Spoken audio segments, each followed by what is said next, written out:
Hello student, in the previous lecture we start exercise 3.3. Now in this lecture we see the same exercise, the question second. Now our first example is evaluate e to the power twice x into sin 3x. तर इथे याला evaluate करायचं आहे तर first of all we label it as let I is equal to integral e to the power twice x into sine 3x dx. We know the LIATE rule that is LIATE. आता या लिएट रूलनुसार LIATE आता इथे आपल्याला एक exponential function आहे, एक trigonometric function आहे. तर या रूलनुसार पहिले ट्रिग्नॉमेट्रिक फंक्शन येते आणि मग एक्सपोनेन्शियल फंक्शन येते. तर आपण याला रिअरेंज करू. दॅट इज इक्वल टू ते येणार sine 3x into e to the power twice x dx. आता इथे आपल्याला अप्लाय करायचं आहे अप्लाइंग इंटिग्रेशन बाय पार्ट्स. तर इंटिग्रेशन बाय पार्ट्स अप्लाय करत असताना हे येणार sine 3x into integral e to the power twice x dx minus integral ddx of sine 3x into bracket integral e to the power twice x dx bracket complete into dx. Okay, आता हे झालं sine 3x. e to the power twice x integration येते e to the power twice x upon 2 minus integral ddx of sine 3x येणार cos 3x. Sine 3x integrate derivative येते cos 3x आणि 3x येणार 3 म्हणजे याला लिहिता येते 3 cos 3x into हे इंटिग्रल येणार e to the power twice x upon 2 into dx. Okay, that is equal to 1 by 2 e to the power twice x into sin 3x minus हा 3 आणि हा 2 आपण कॉमन काढू 3 by 2 integral cos 3x into e to the power twice x dx. Again apply integration by parts, कारण हा integral solve करण्यासाठी परत आपल्याजवळ ट्रिग्नॉमेट्रिक आणि एक्सपोनेन्शियल फंक्शन आहे, त्याला परत इंटिग्रेशन बाय पार्ट्स अप्लाय करा. काय येणार मग 1 by 2 e to the power twice x into sin 3x minus 3 by 2. बघा काय येईल cos 3x into integral e to the power twice x dx minus integral ddx of cos 3x into bracket integral e to the power twice x dx into dx whole bracket complete. Okay, आता त्याला solve करायचं आहे. ते 1 by 2 e to the power twice x into sine 3x हा minus 3 by 2 याचं expansion ब्रॅकेटमध्ये लिहू. तर इथे ते हा कॉस 3x हे इंटिग्रेशन येणार e to the power twice x upon 2 minus integral ddx of cos 3 येते, कॉसचा डेरिव्हेटिव्ह येते मायनस साइन, तर हे येणार मायनस याला लिहिणार आपण मायनस 3 साइन 3x. ओके, हे आलं मायनस 3 साइन 3x. आणि e to the power twice x integration येणार e to the power twice x upon 2 into dx. हे झाली स्टेप आपली कम्प्लीट. मग is equal to 1 by 2 e to the power twice x into sine 3x minus हा 3 by 2 आहे, हे येणार 1 by 2 e to the power twice x into cos 3x. हे minus आणि हे मायनस होणार प्लस, हा 1 by 2 मी समोर आणते इंटिग्रल साइन सॉरी हा 3 पण आहे इथं म्हणजे इथे येणार 3 by 2 sine 3x into e to the power twice x dx. आता हा जो आहे तर हे I is equal to 1 by 2 e to the power twice x into sine 3x multiply करा minus 3 by 4 e to the power 2x into cos 3x minus into plus minus हे तर 9 by 4 integral sine 3x e to the power twice x dx. We know the I काय आपला integral e to the power twice x sine 3x dx. बघा हा integral same आहे, integral sine 3x e to the power twice x dx म्हणजे याची value आपण I ठेवू शकतो. तर काय येणार हे I is equal to 1 by 2 e to the power twice x into sine 3x minus 3 by 4 e to the power twice x into cos 3x minus 9 by 4 I आणि प्लस घ्यायचा integrating constant C.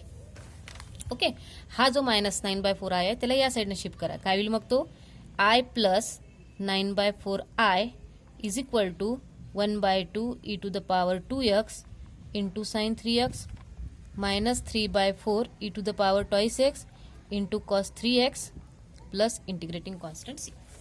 आता याला जर solve केलं तर 1 + 9/4 तर आपल्याला solve करता येते. 1 + 9/4 ला इथे 4 1 जा 4, 4 + 9 13 म्हणजे 13/4 I इज इक्वल टू हे येणार.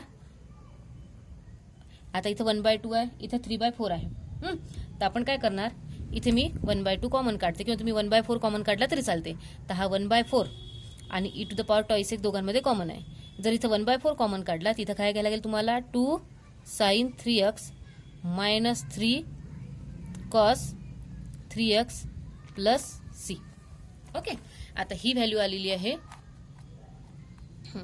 आता ही व्हॅल्यू आहे 13/4 I. तर आपल्याला फक्त I ची व्हॅल्यू काढायची आहे. तर इकडे मल्टिप्लाय करायला लागेल 4/13 into 1/4 e to the power twice x in bracket 2 sin 3x minus 3 cos 3x आणि हा cच आहे, त्याला मल्टिप्लाय केलं तरी आन्सर 3 येणार आहे, cच येणार आहे. Okay. This 4 will get cancel म्हणजे आपलं लास्टली आपला आन्सर आहे 1/13 e to the power twice x in bracket 1/13 e to the power twice x in bracket ते येणार आहे 2 sin 3x minus 3 cos 3x plus integrating constant c. म्हणजे अशा प्रकारे हे एक्झाम्पल आपल्याला सॉल्व्ह करता येईल. नेक्स्ट एक्झाम्पल आहे sine of log x. Okay. त्याला आपण डिनोट करू. हे सेकंड एक्झाम्पल आहे आपलं. त्याला डिनोट करू आपण की let I is equal to integral sine of log x into dx. आता साइन ऑफ लॉग एक्सचं फंक्शन आहे तर आपण काय करणार, पुट करू आपण की put log of x is equal to t. तर यालाच लिहिता येते की x is equal to e to the power t. Okay. मग आता x is equal to e to the power t आलं. जर या लॉग एक्सला जर डिफरन्शिएट केलं तर ते येणार, कारण आपल्याला डीएक्सची व्हॅल्यू काढायची आहे ना. मग आता या एक्सला जर डिफरन्शिएट केलं तर dx is equal to e to the power t into d t येणार. ओके. म्हणजे ही व्हॅल्यू आली आपली. देन आय बिकम, आय काय होईल इंटिग्रल साइन टी, कारण लॉग एक्सची व्हॅल्यू टी आहे. डीएक्सला काय लिहिता येते e to the power t d t. पुन्हा आपला लियाट रूलनुसार पहिले ट्रिग्नॉमेट्रिक फंक्शन आहे मग एक्सपोनेन्शियल फंक्शन आहे. तर बरोबर LIATE बाय लियाट रूल पहिले आपलं ट्रिग्नॉमेट्रिक फंक्शन आहे मग एक्सपोनेन्शियल फंक्शन आहे. नाव apply integration by parts. Integration by parts apply केलं काय येणार sine t into integral e to the power t d t minus integral d d x of sine t into integral e to the power t d t bracket complete into d t. Okay. मग आता हे झालं sine t. E to the power टीचं integration येतं e to the power t minus integral d d x of sine t येतं minus cos t. Okay. हे आहे e to the power t into d t. मग आता sine t e to the power t this minus minus become plus integral cos t e to the power t dt. Now again apply integration by parts on this second integral. We write sin t into e to the power t plus काय हे cos t into integral e to the power t dt minus integral ddx नाही येणार इथं ddt येईल ddt of काय आहे cos t into integral ब्रॅकेटमध्ये घेऊ येणार e to the power t d t into t t. Okay. मग आता बघा हे झालं sine t e to the power t plus cos t e to the power t minus integral d d t of cos t येतं sine t into e to the power t d t. आता परत integral sine t e to the power t d t म्हणजे काय दिलं आपल्याला पहा I is equal to काय घेतलं आपण integral sine t e to the power t d t. Okay. याला आपण काय लिहू शकतो मग आय.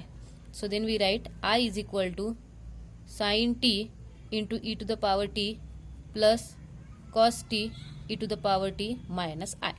हा आय जर इकडे शिफ्ट केला तर तो काय होतो I plus I that is equal to twice I. यामध्ये e to the power t common काढा तर इथं लिहिता येते sine t plus cos t integrating constant C घ्यायचा plus integrating constant C.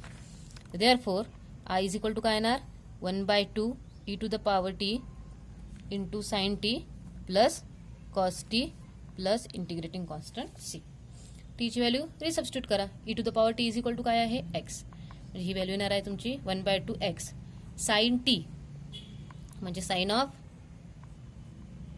Log x plus cos of log of x आणि plus integrating constant C. म्हणजे अशा प्रकारे हे आपलं आन्सर आलेलं आहे.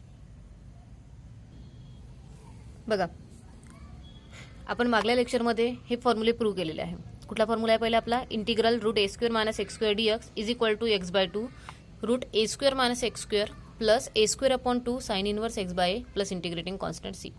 सेकंड वन आहे integral root x square plus a square d x is equal to x/2 root x square plus a square upon 2 log of mod of x plus root x square plus a square plus C.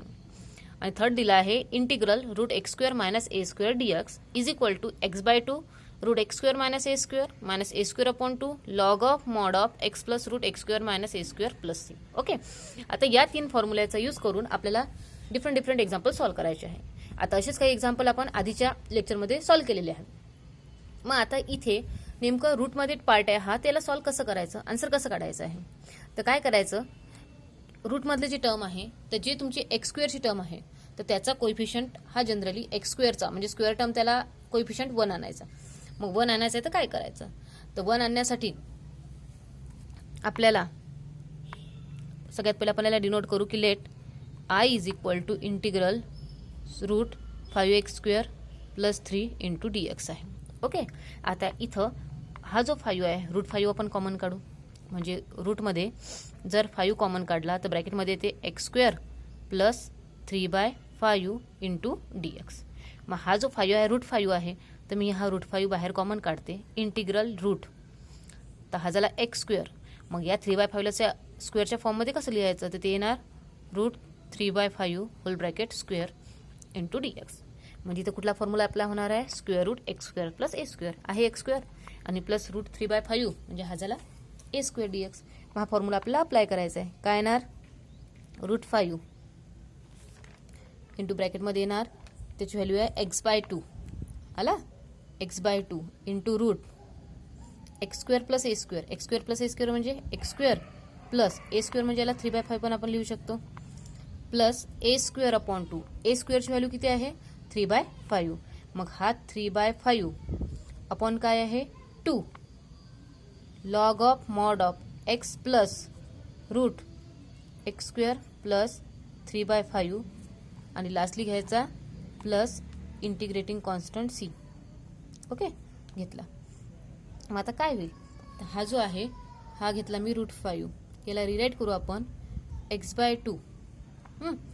याला जर solve केलं तर याला लिहिता येते 5 LCM जर काढला तर 5x स्क्वेअर प्लस 3 अपॉन येणार आहे हा रूट 5 प्लस 3/5 जर खाली आणला तर होते 10 लॉग ऑफ मॉड ऑफ. इथं जरी सॉल्व्ह केलं तर काय होईल, हा रूट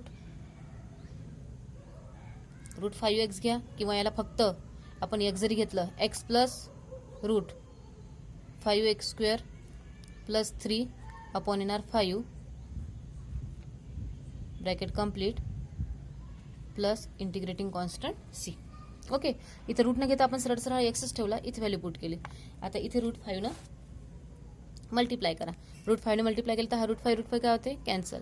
म्हणजे x/2 root 5x square plus 3 plus root 5 ने मल्टिप्लाय केलं तर इथला एक रूट 5 कॅन्सल होते म्हणजे 3/2 रूट 5 येणार log of mod of x plus root x square plus 3/5 to याला आणि प्लस येणार इंटिग्रेटिंग कॉन्स्टंट सी.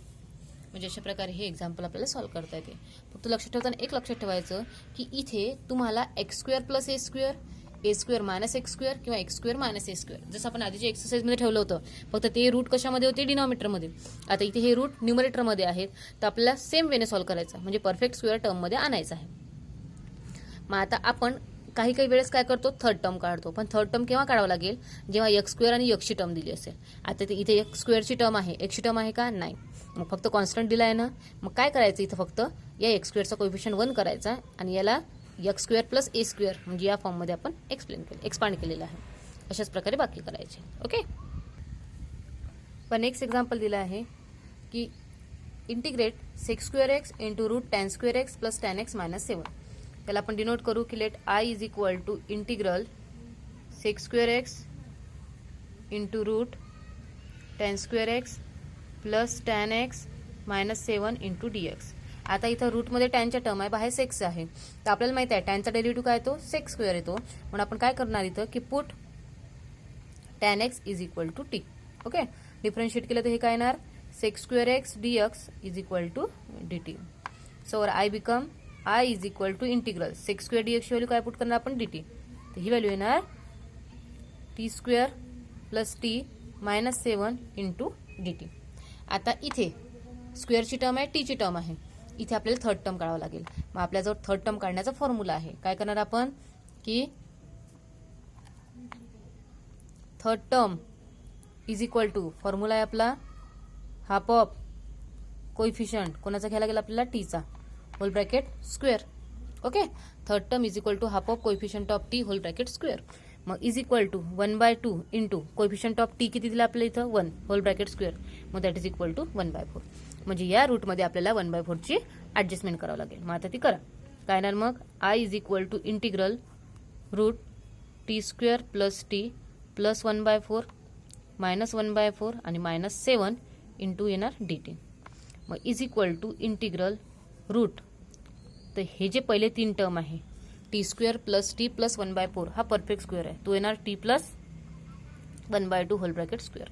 आता याला सॉल्व्ह करायचं आहे. मायनस एलसीएम जर 4 काढला तर -1 आणि -4 7 जा 28. Okay, into d t. तर याला लिहिता येते integral root t plus 1/2 whole bracket square minus हे येणार -29/4. म्हणजे याला लिहिता येते root 29/2 whole bracket square into d t. आहे इथं फॉर्म्युला कोणता दिला आहे एक्स स्क्वेअर मायनस ए स्क्वेअरचा रूटचा. आणि आपल्याला माहित आहे तो फॉर्म्युला आपण लिहू इथं की since integral root x square minus a square d x is equal to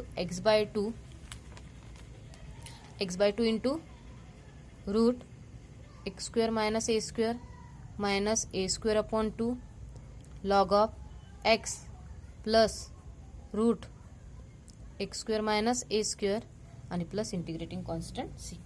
हा फॉर्म्युला इथं अप्लाय करायचा आहे. फक्त इथे एक्सच्या जागी काय दिलं तुम्हाला टी प्लस 1/2 दिलाय आणि एच्या जागी व्हॅल्यू आहे रूट 29/2. ए स्क्वेअर असेल तर याचा पूर्ण स्क्वेअर करायचा आहे. तर therefore I is equal to काय येणार x/2. एक्स म्हणजे t plus 1/2 upon 2 root t plus 1/2 whole bracket square minus 29/4. Okay, minus a square करायचा स्क्वेअर ते येणार 29/4 upon 2 into log of mod of x. एक्सची व्हॅल्यू कोणती आपली टी प्लस 1/2 प्लस रूट येणार t plus 1/2 whole bracket square minus 29/4 mod complete plus integrating constant C. आता याला solve करायचं आहे. एलसीएम जर काढला तर हा काय येणार 2t प्लस 1, तो 2 खाली आणला तर होते 4 आणि हे तुमची टर्म आहे. सरळ सरळ याला T square plus t minus 7 घेतलं तरी चालते, कारण हे जे एक्सपान्शन आहे ते ओरिजिनल टर्मचं आहे. ओके, ते लिहिलं तरी चालते किंवा हे लिहिलं तरी चालते. मायनस हे येणार 29/8 log of mod of T plus 1/2 म्हणजेच 2t plus 1 upon 2 plus root हेच घ्या t square plus t minus 7 mod complete plus integrating constant C. नंतर टीची व्हॅल्यू काय करायची आपल्याला रिसबस्टिट्यूट करायचं आहे. टीची व्हॅल्यू रिसबस्टिट्यूट केल्यानंतर आपलं आन्सर येते. अशा प्रकारे हे एक्झाम्पल सॉल्व्ह आहे. ओके, हा झाला एक्सरसाइज 3.3 मधले क्वेश्चन नंबर 2 मधले काही क्वेश्चन्स. बाकीचे क्वेश्चन्स तुम्हाला कम्प्लीट करायचे. थँक्यू.